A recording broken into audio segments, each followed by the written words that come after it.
जय बोलो देवादिदेव एकहज़ार श्री भगवान महावीर स्वामी की जय जय जय। अहिंसा परमो धर्म की जय जय जय। परम पूज आचार्य गुरुवर श्री विद्यासागर जी महाराज जय जय जय। पूज मुनिवर श्री प्रमाण सागर जी महाराज की, पूज मुनिवर श्री अरह सागर जी महाराज की नमोस्तु। मनुष्य के जीवन में उसकी भाषा और बोली का बहुत महत्वपूर्ण स्थान है। हमारा समस्त व्यवहार हमारी भाषा या वचन व्यवहार से चलता है। हमारी भाषा में यदि सच्चाई होती है तो वह सबके मन को हरती है और उसकी प्रामाणिकता भी रहती है। और जिनकी भाषा अप्रामाणिक होती है, जो झूठ बोलता है, लोग उस पर कभी भरोसा और विश्वास नहीं करते। आज बात उसी की आप सबके बीच करनी है। हमारे पास वाणी है, भाषा है, हम बोलते हैं, बोलने की कला में भी निपुण है। पर हमें ये देखना है कि मेरी वाणी में सच्चाई का पुट कितना है। सच बोलने का हमारा अभ्यास कैसा है। आप अपने मन से पूछिए कि मैं 24 घंटे में जो बोलता हूँ उनमें सच ज़्यादा रहता है या झूठ? क्या रहता है? हाँ, झूठ रहता है। और कोई आपसे झूठ बोले तो आपको अच्छा लगता है क्या? नहीं लगता है। मुझसे कोई झूठ बोले, मुझे पसंद नहीं, तो मेरी झूठ को कोई दूसरा कैसे पसंद करेगा? कभी विचार किया आपने? दूसरों की जो बातें मुझे पसंद नहीं, मेरी उस बात को कोई दूसरा भी पसंद नहीं कर सकता। ये एक बहुत बड़ी बात है। तो मेरे झूठ को जब कोई दूसरा पसंद नहीं करेगा तो मैं उस झूठ को कैसे सम्मान दूं? उस झूठ को अपने जीवन में कैसे स्थान दूं? अब सच सवाल है सच का। तो सच हमारे जीवन में कैसे प्रतिष्ठापित हो? प्राय लोग जब सच की बात करते हैं तो सत्य बोलने का नाम ही सच मानते हैं। संत कहते हैं सच बोलना सच है, पर केवल सच बोलना ही सच नहीं है। आज 4 बातें आप सबसे करूंगा। सत्य बोलो, प्रिय बोलो, अप्रिय सत्य मत बोलो और प्रिय असत्य मत बोलो। सत्य, प्रिय, सत्य के साथ प्रिय होना चाहिए। केवल सच्चाई ही नहीं, सच्चाई के साथ अच्छाई भी होनी चाहिए। सत्यम ब्रियात प्रियम ब्रियात ना ब्रियात सत्यम अप्रियम ना नृतम च प्रियम ब्रियात ऐसा धर्म सनातन। सत्य बोलो, प्रिय बोलो, अप्रिय सत्य मत बोलो और प्रिय असत्य से बचो।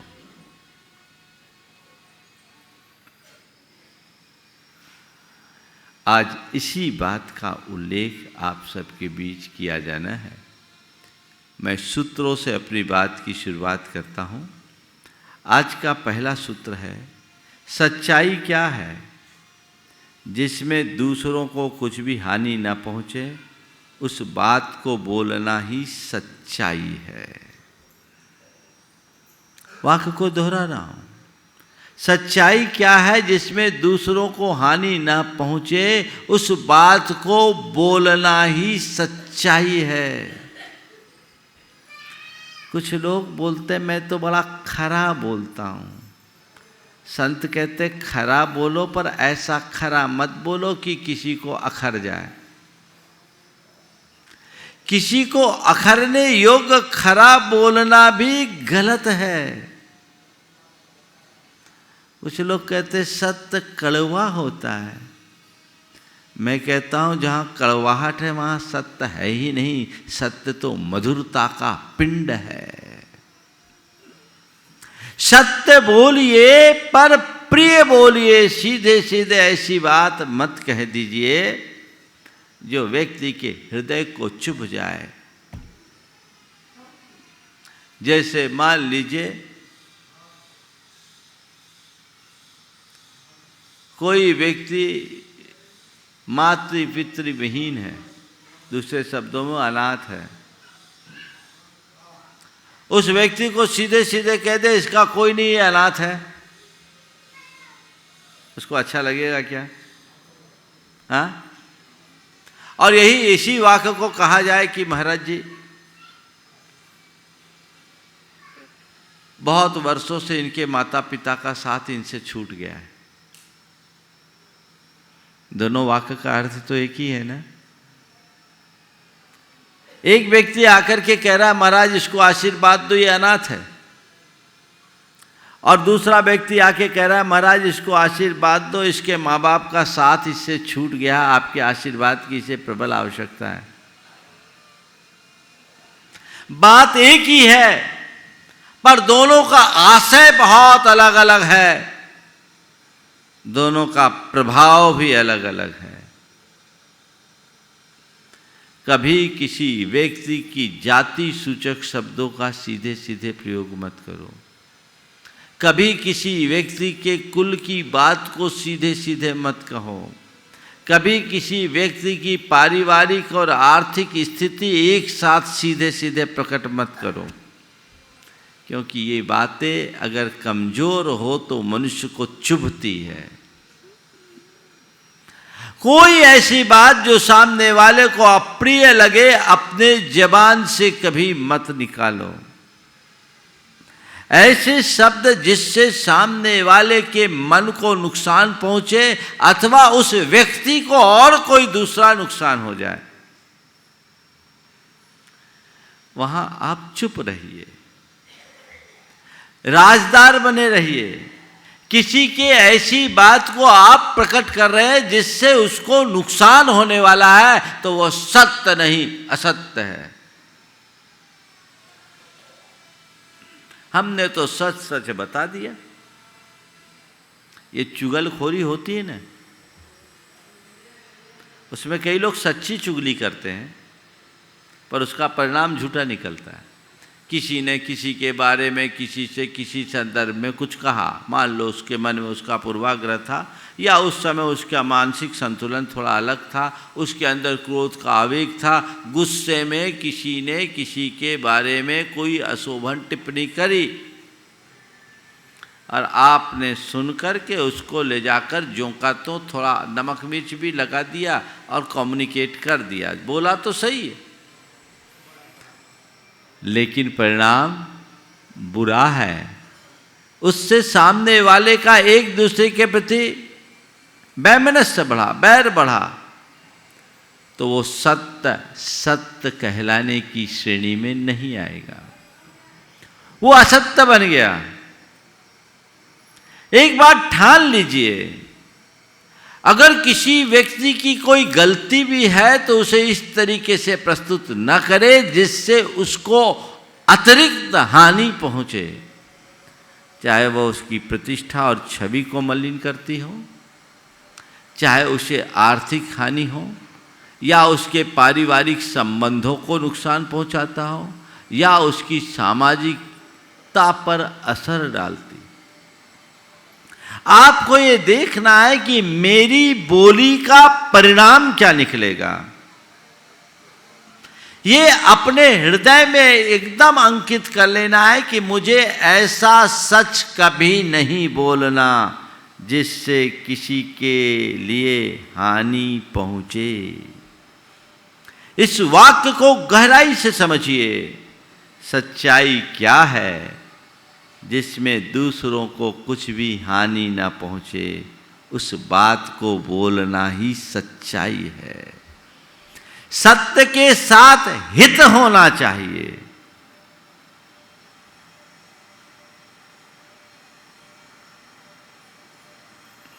सत्य के साथ हित बोलना चाहिए।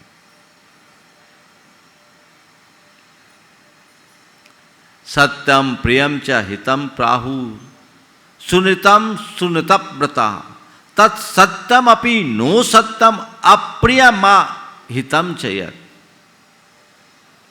सत्यम प्रियम हितम चाहु सुनतम सुनतव्रता तत् सत्यम अपि नो सत्यम अप्रियमा हितम च यत्। किसको सच बोला? जो सच होने के साथ प्रिय और हितकारी भी हो। उस सत्य को भी असत्य कहा गया जो अप्रिय और अहितकारी है। बात को समझ रहे हैं आप?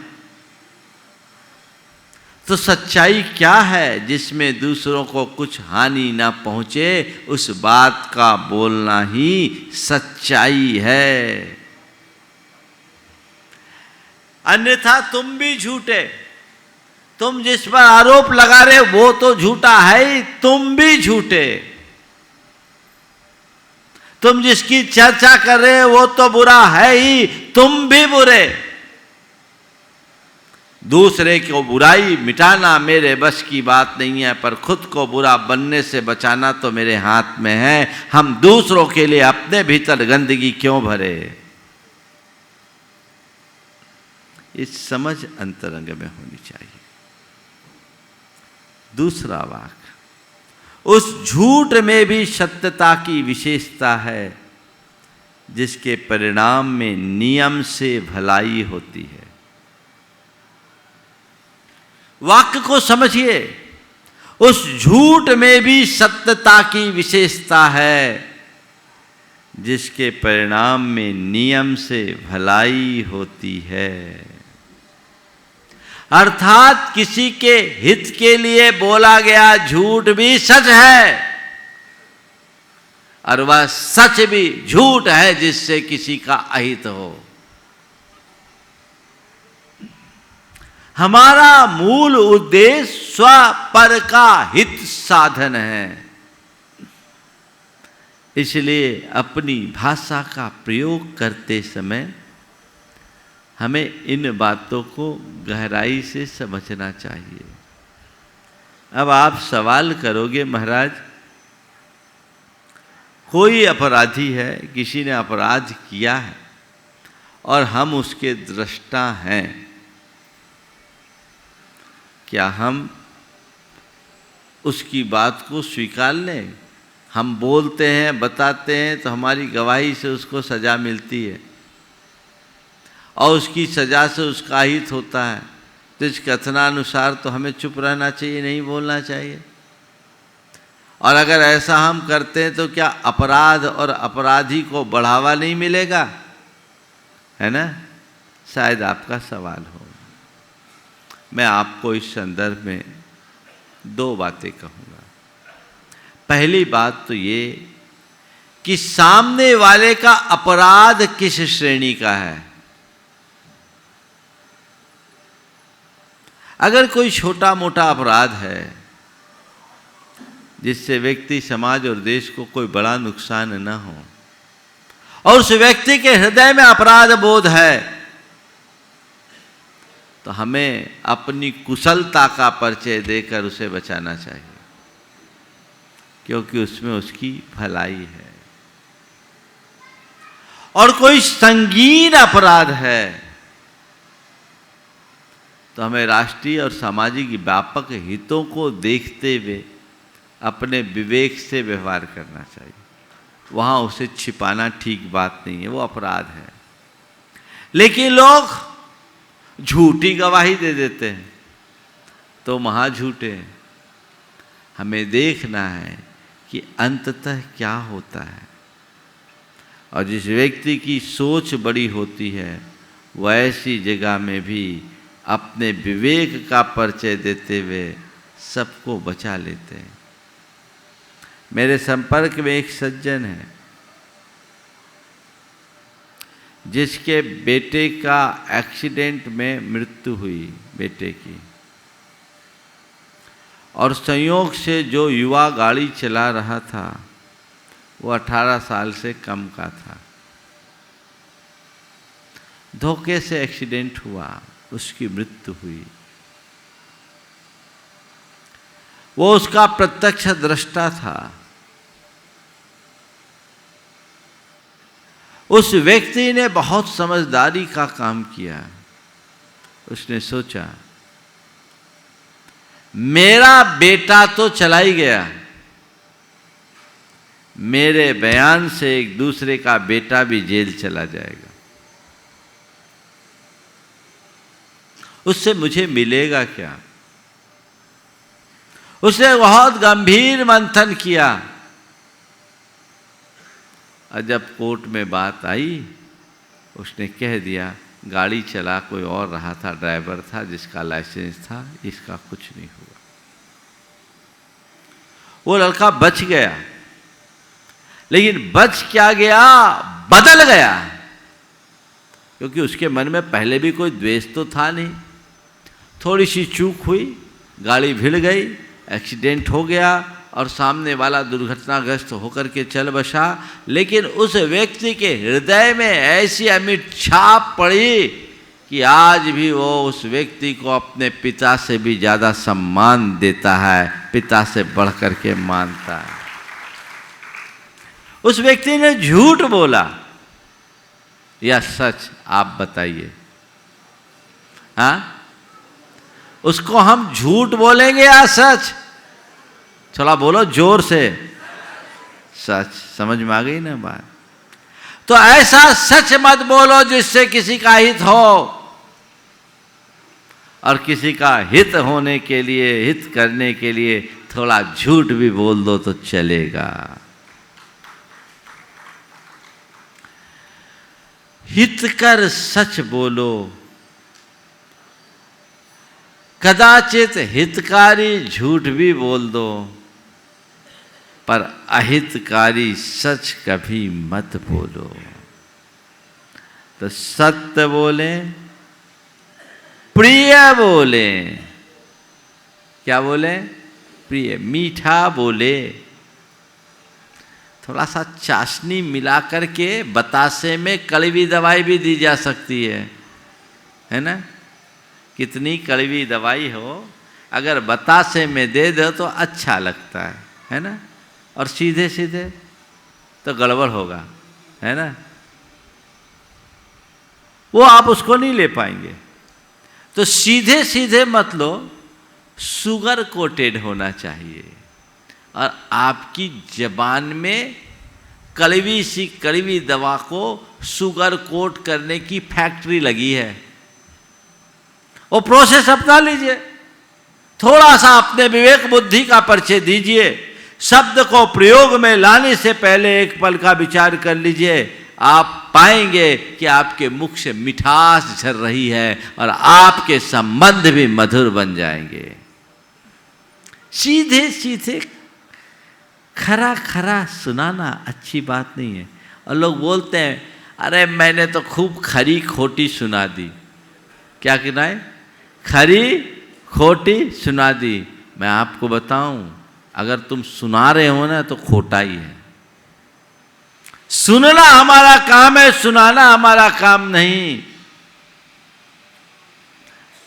किसी से भी बोलो, बात करते समय ध्यान रखो, 4 प्रकार की भाषा से बचो। आरोप की भाषा से बचो, अपमान की भाषा से बचो, आलोचना परक वचनों से बचो, और आदेश परक वचनों से बचो। किसी पर आपने आरोप लगाया, वो उसको अप्रिय लगेगा। किसी की आपने सीधे सीधे आलोचना कर दी, बुराई कर दी, बुराई किसी को अच्छा नहीं लगता। सीधी मिर्ची लगती कि नहीं लगती? किसी को आप ऑर्डर करोगे, आदेश दोगे, उसको लगेगा हमको नौकर समझ लिया है। आदेश की भाषा किसी को अच्छी नहीं लगती। और जिन शब्दों में किसी को अपमान महसूस हो, कोई अपने आप को अपमानित सा महसूस करे, ऐसे वचनों का प्रयोग करोगे तो वह भी किसी को कभी अच्छी नहीं लगेगी। लगती है क्या? ये सब अप्रिय वचन हैं, इनसे अपने आप को बचाइए। आरोप, तुमने ऐसा कर दिया, तुमने वैसा कर दिया, ये तुम्हारी करतूत है, तुम्हारी करनी है, तुम्हारे वजह से हुआ, एक वाक्य ये। और किसी व्यक्ति के द्वारा कुछ गलत हो भी गया और आप उसे सत्यापित करना चाहते या उसे समझाना चाहते हैं, तो उस घड़ी में सीधे सीधे ऐसा कहना, क्यों जी तुमने ऐसा क्यों किया, अगर थोड़ा सा वाक्य को बदल दे तो देखिए करामात कैसी होती है। आप ऐसा बोलने की जगह कि आपकी करतूत है या आपने किया है, भाई साहब कहीं ये आपसे तो नहीं हुआ, आपको पता है किसने किया, आप बता सकेंगे? बोलो, कौन सा वाक्य प्रयोग करना अच्छा समझोगे, पहला वाला या दूसरा वाला? और करोगे कौन सा? बोले महाराज हमने तो आपसे एक ही बात सीखा, नंबर 1 काम करो, नंबर 2 तो आप रोज मना करते हैं, इसलिए हम सब नंबर 1 में करते हैं, तो सब में नंबर ही बनते, नंबर 1, पाप में भी नंबर 1, है ना? कितना अंतर है। सीधे सीधे किसी से आपने कहा चुभ जाएगी बात, और थोड़ा सा स्टाइल से आपने कह दिया तो बात भी होगी और सब कुछ हो जाएगा। ये सब तुम्हारा किया धरा है, ऐसा कहोगे लगेगा। और अगर उसकी जगह ये कहोगे, यद्यपि तुम हर काम में बहुत सावधानी रखते हो, लेकिन इस बार कुछ समझ में नहीं आ रहा है, लगता है कहीं तुमसे तो नहीं हुआ। कितना अंतर आएगा, हाँ? तो सब तो तुम लोगों को पता है, जानते सब हैं पर मानते नहीं है, और कसम खाए बैठे हैं जैसे हम जी रहे वैसे ही जिएंगे, चाहे कितने ही प्रवचन सुन लो। सीधे सीधे आरोप कभी मत चलो, एक सिद्धांत अपना बनाओ। आदेश के स्वरों में आप कोई काम मत कहो, कोई शब्द मत कहो, ये काम करो, वो करो, ऐसा करो, वैसा करो, ये लाओ, वो लाओ, ये उठाओ, वो धरो। जैसे आपने सामने वाले को नौकर समझ लिया, मैं कहता हूँ नौकरों से भी आदेश की भाषा का प्रयोग नहीं करना, अनुरोध की भाषा का प्रयोग करो। उसकी जगह अगर आप करो, अगर ऐसा कर लो तो अच्छा रहेगा। क्या आप ये कर सकते हैं? क्या आप मुझे थोड़ा इस कार्य में अपना अमूल्य सहयोग प्रदान करेंगे? क्या आप इतने बजे मुझे समय दे सकते हैं, मुझसे मिल सकते हैं? कितना अंतर आ गया? लगेगा अच्छा? अच्छा क्या लगेगा, सामने वाला तुम्हारा अपना बन जाएगा। थोड़ा बदलाव लाओ, थोड़ा सा बदलाव, और ज्यादा कुछ करने की जरूरत नहीं है। अप्रिय शब्दों से बचो। आलोचना, तुमसे तो कुछ बनता ही नहीं, तुम किसी काम के नहीं, सिर्फ गलती पर गलती करते, कोई भी काम किए गलती। और आप लोग आलोचना परक शब्दों का प्रयोग रोज करते हो, है ना? पत्नी ने भोजन परोसा, सब कुछ अच्छा है ना? बस थोड़ा सा एक सब्जी में नमक की मात्रा थोड़ी कम हो गई, क्या प्रतिक्रिया करते हो?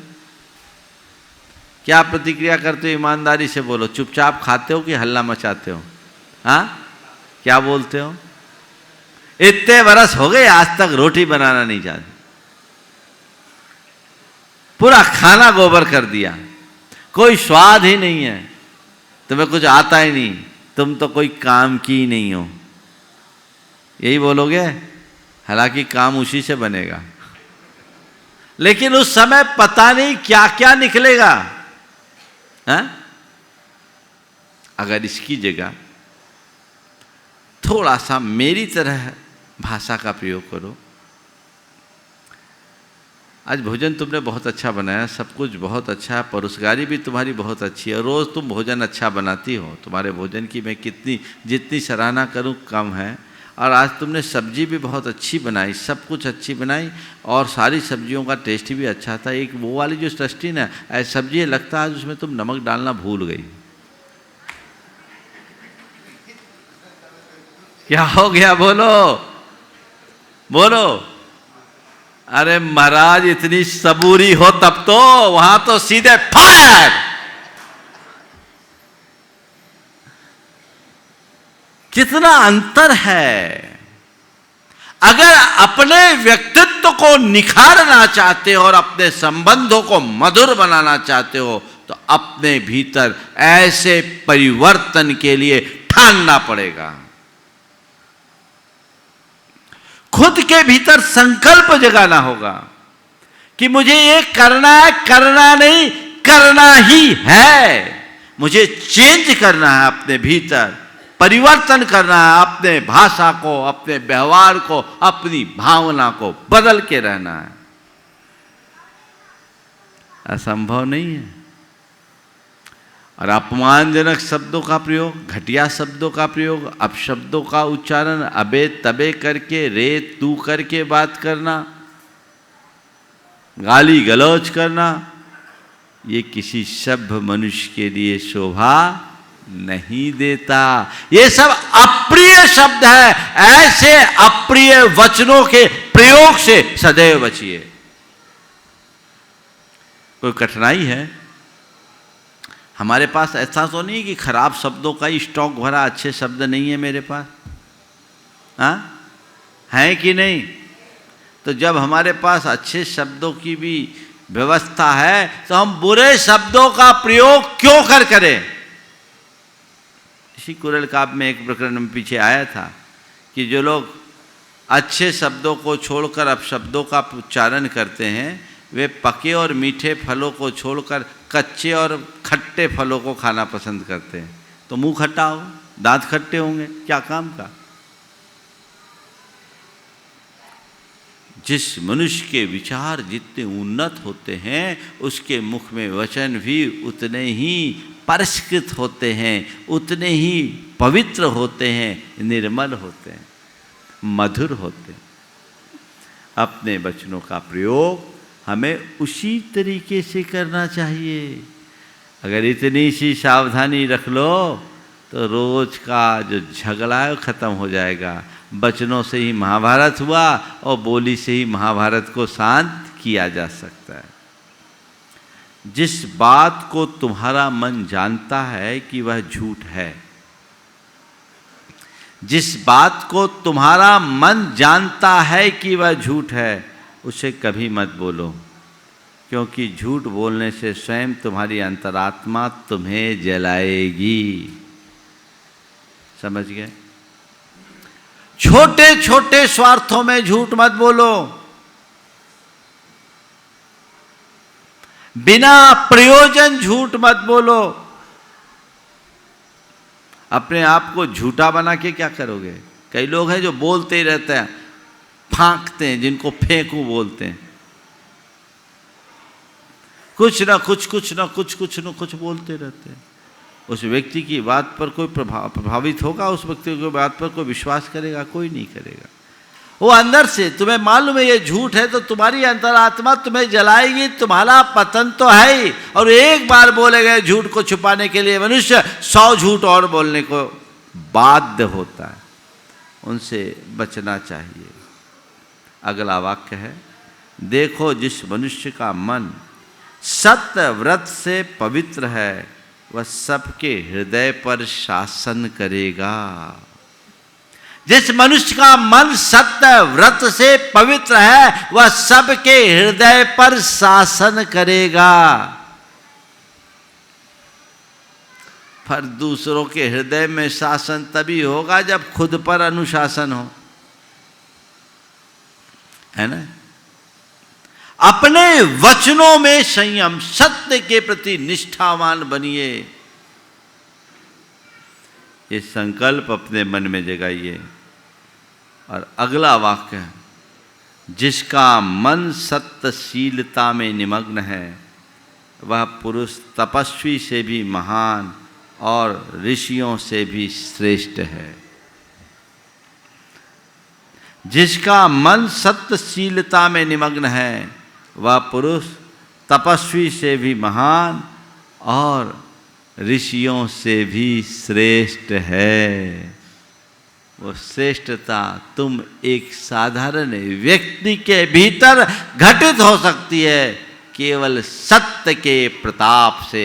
ऐसा सत्य हमारे जीवन में प्रतिष्ठित हो, हम सत्यशील बनकर अपने जीवन को आगे बढ़ा सके, इस पवित्र भाव के साथ आज यहीं पर विराम।